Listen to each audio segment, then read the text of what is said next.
site for that. And then some notes from another friend out in California. Thank you for sending these over. It's basically a summary of all of the analysts after the earnings. The beat was driven by higher gross margin from better input cost mix and pricing.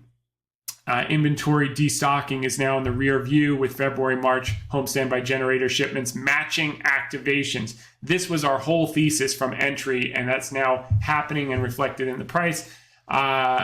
Commercial and industrial cyclicality could make current expectations conservative. So they had a really low guide on commercial and industrial for this year, and it's coming in better than anticipated.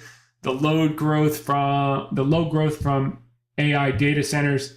The load growth from AI, and this is from, so that one was from Mark Strauss at JP Morgan. Now at TD, Jeff Osborne, load growth from AI and data centers straining grids is a tailwind for Generac's natural gas backup systems. It's been part of our core thesis, margin, and also our natural gas thesis. Margin gains from inventories normalizing, ongoing telecom rental weakness partly offset by industrial distributor strength. So that's offset. Telecom did a lot of spend in previous years, which helped the company while the home standby generators were weak. And now the home standby generators are coming back, but the C&I is not as bad as thought because the industrial distributors are picking up strength. So clean energy business is now essentially a free call option at the current valuation. We talked about C&I strength.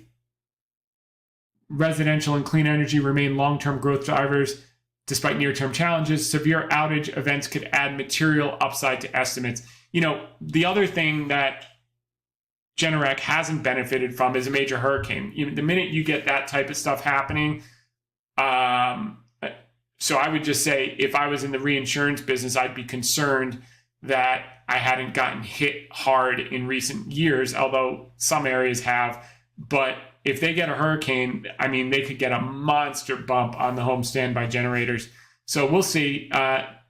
That's not in the guidance, but that could be a positive upside surprise from a company standpoint. You don't wish that for anyone, but they happen. So, and they're positioned to benefit if that does happen and help people out. So when it does happen in the future, they're not left high and dry.